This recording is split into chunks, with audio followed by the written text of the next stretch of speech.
Well, welcome, everybody. Thanks so much for joining us for today's episode of our Good Neighbor series. Today's Good Neighbor value is that good neighbors serve. And joining us for our conversation today is Mr. Nate Douglas. Welcome, Nate. What up? How are you, man? I'm great. We're really glad to have you.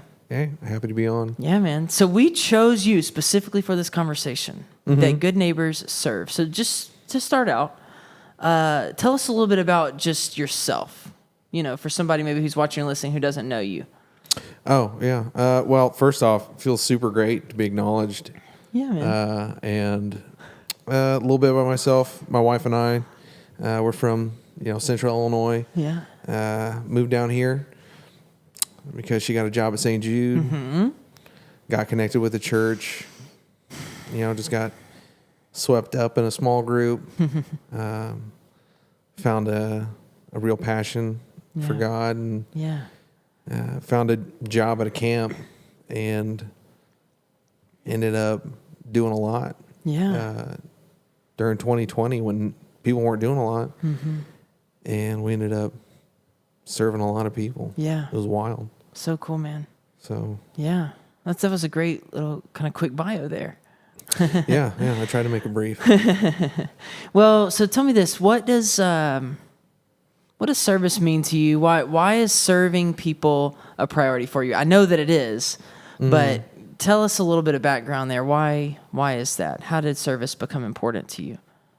I think it's important because of, just in general, I think about the struggle me and my wife have gone through with infertility, and just watching her struggle with it and knowing how I'm struggling with it, and coming alongside another couple, which Barrett got us in contact with, and just coming alongside them and being able to serve them and know what I would want in that situation. When you have a failed transfer or something like that, and it's super heartbreaking, and you don't want to go to church, and you don't want to tell people like, oh yeah, let me tell you about my day, because it's awful. And people say, how are you doing? That's hello here. Yeah. So it's really important to me, because like some people don't know how to simply serve. Like, you don't have to come over to my house and build a garage. You could go over to a friend's house who's struggling and just say, let me do your laundry. Let me do your dishes. Let me clean up your house. Let me go pick up your groceries. Yeah. Let me watch your kids. Serving is hugely important, because when someone is going through that hardship, they tend to see regular mundane activities or chores as a mountain. Yeah. You're carrying this grief, and it's like, oh, like this hill's a lot harder than it used to be. So It's interesting. Yeah. yeah, and I think having that discussion of being able to, like, how can we serve each other? It's not all yard work and housekeeping. Sometimes it's just support. Yeah. Yeah. So I think what I hear you saying is that, like, really in your heart, service is driven from a place of compassion. Right? Like you see someone in need or suffering or struggling, and you're moved with empathy and compassion to help them and to do something that would to help them bear the load. That's kind of what I hear you saying. Is that right? yeah, I mean, definitely have that empathy, and I'm terrible with empathy, but I can with someone I know who is going through that exact struggle. I get that, and I know, like, talking doesn't help. I know that company doesn't help. Dude, let me bring you dinner and a box of Gibson's donuts. And you know what? For some people, like for me, going through struggle, that's huge. Yeah. That's love to me. Yeah. And I'm a massive extrovert, so I love company. Yeah. And so I cope through struggles with company. My wife, exact opposite, massive introvert. She's just like, let me just crawl under the covers and just curl into a ball. Yeah. And I'm like, oh, Yeah. So that's kind of hard. But you're kind of saying, it's important to know what the person needs, and that compassion moves you to help meet their needs. And I'm thinking of Jesus, right? I mean, Jesus is the ultimate servant. He set that example for us, right? Yeah. And we see him over and over again in the gospel accounts. He's moved with compassion towards someone in need, and he serves them in some way. Yeah. And you know what? There's always the question of like, how can I help you? Anything you need? That puts pressure on the person. You're saying if you ask, hey, how can I help you? That puts pressure on that person to decide. It's like, oh, now I have to come up with a chore for you. Interesting. Okay. And, Jesus didn't show up and they're like, what do you need? Yeah. So what's a better question? Or what's a better approach maybe? Better approach is, like, hey, what are you struggling with? Like, what's hard right now that you can't do? Yep. Yeah. Let me do that for you. Yeah. Just fire down a list of chores you hate to do. Yeah. I guarantee you're going to hit something they hate to do. Yeah. So you're working to help anticipate their need rather than asking them to identify. That's really helpful actually for me, because that's probably something that I do is I ask people to identify how I can help them. But it makes a lot of sense what you're saying, because most people, myself included, if we're asked that, we say, I'm okay. Yeah, I'm okay. No, I don't need anything. It's like, yeah, I don't want to have to follow you around and tell you what to do. Well, that's cool. Okay, so tell me, let's get a little more practical. Tell me about just some different ways that you have found to serve people. Ooh.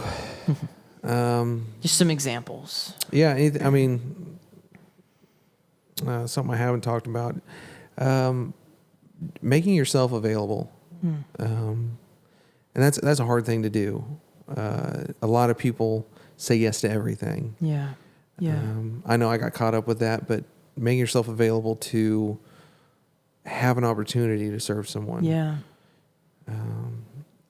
Just saying, like, I have this time set aside for people. Yeah. And it doesn't have to be a specific day. You just, know that, sometimes that time is spent alone, spent like, praying, helping your spouse, walking your dog. But that's time you can also spend with somebody, serving somebody. Some people are more outgoing. You can go out and meet a new neighbor. Sure. Help them. Yeah. Yeah, absolutely.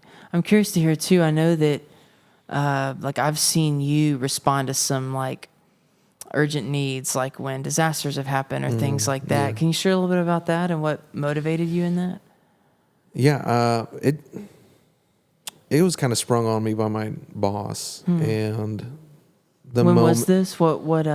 This was probably the end of 2020, about that fall. Hurricane Laura hit. Okay. Or was going to hit. Yeah. It was just sitting in the Gulf. It was getting nasty. It was getting bigger and bigger. And my boss goes, hey, this is going to hit Louisiana. It's going to be the biggest storm that's hit Louisiana in 150 years. Yeah. And he goes, they're going to need help.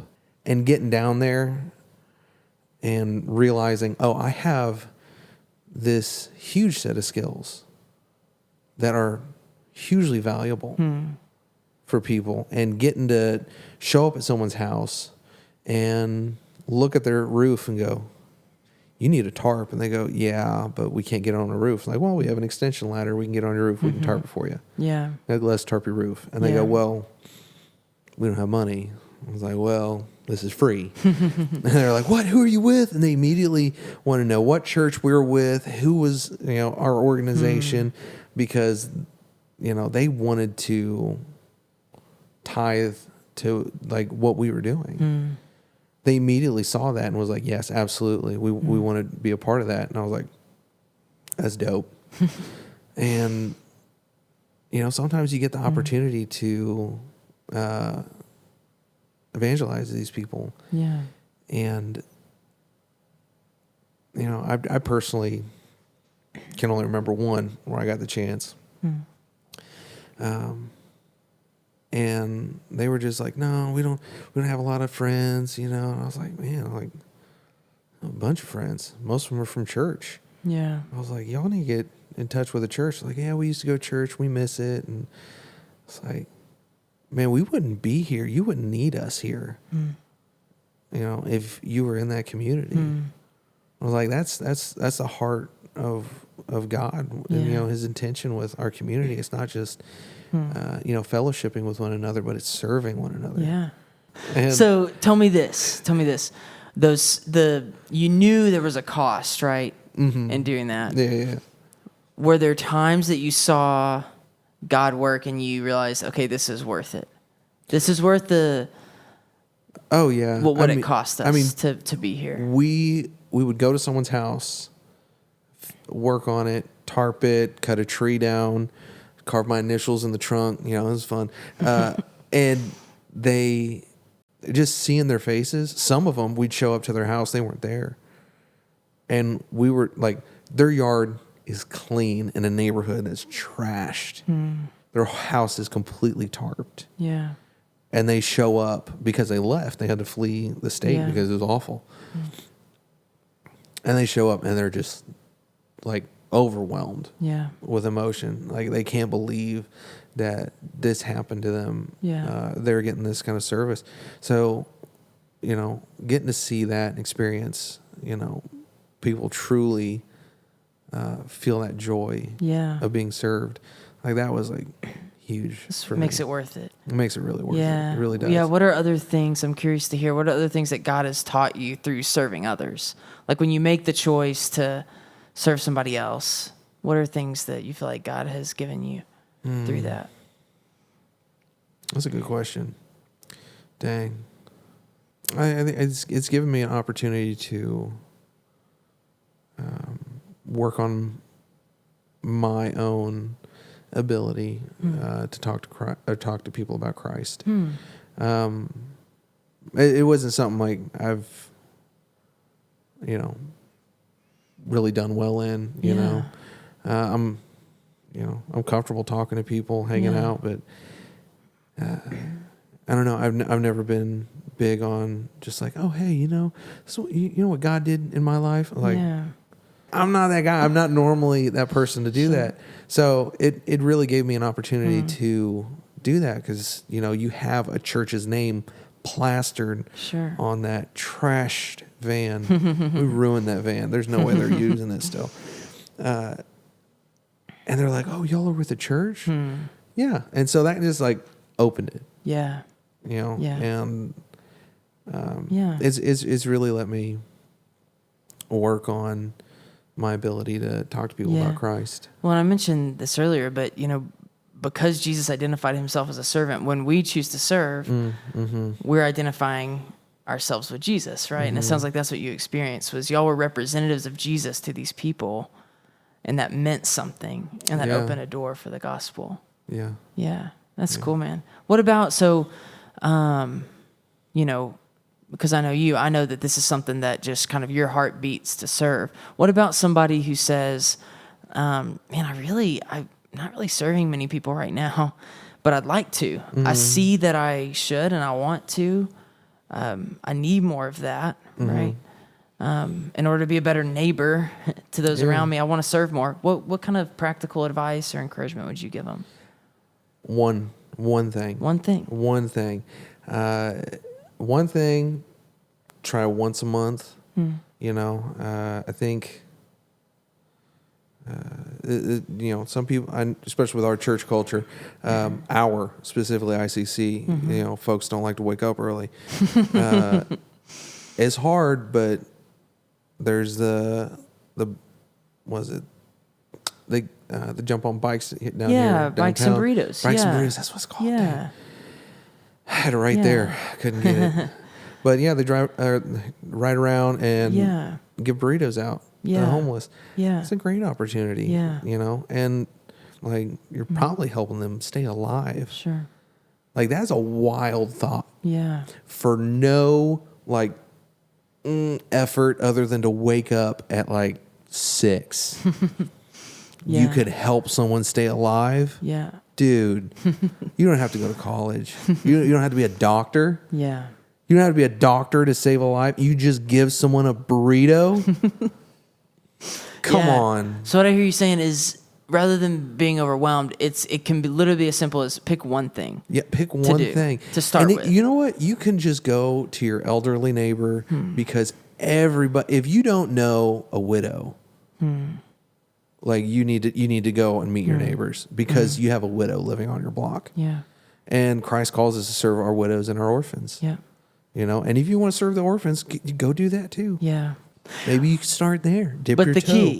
key, is you're just saying, find is one thing and just try. Yeah. Just try. Yeah. You have so much time. One person says, "I don't have the time." I'm like, okay, don't pick up your phone for one day. See how Yeah. much time you have. Yeah. Yeah. So, And from what I've experienced this personally, but also even from what I've heard from you just today, there's something that happens when you do step out to serve, even if it's one thing, that it's identifying with Jesus, experiencing God in that thing, right? Oftentimes God meets us as we serve people, and it makes you want to do it more. oh yeah, definitely. Yeah. Definitely. It's massively gratifying. And also like I think we talked about this before, the like payback feels like tenfold when someone serves you. And they're like, they don't feel like they're serving you. It feels like such a small thing to them. Yeah. And you feel like it's such a massive service to you and a Yeah. massive blessing. Yeah. Just to have a little help. Yeah. And, like we don't believe in God for the reward, but it's there. Yeah. And of course you want it. I mean, it's awesome. Yeah. You can't like be like, oh, hey, you want the most awesome thing in the world ever? I'd be like, whoa, I feel bad for wanting that. It's like, so yeah, of course, like you're going to put yourself out there. You're going to serve, Yeah. especially if you serve people close to you who know you. You're going to get that service back. Yeah. They're not. I mean, I hope you don't have those people in your life, but they're not going to receive that love and that service from you and see you struggle, see you need help. Yeah. Hear you say, "I need help." Yeah. And be like, "Nah, I'm too Yeah. busy. I can't do that." Yeah. For sure. Yeah, you're gonna get that back. Yeah. And whether it's through the people you directly served or just God blessing you, Yeah. you're gonna get it back. Yeah. That's awesome, man. Anything else you want to share before we wrap up? No, I was gonna Okay. say like a sponsor joke, but I Well, man, thank you so much. Seriously, for first and foremost, just for who you are and that you are an example of just humble service. It's challenged me, and I know it will others who watch and listen. So, and thank you for joining us. We hope that this helps you and really benefits you as you seek to love your neighbors. We'll see you next time.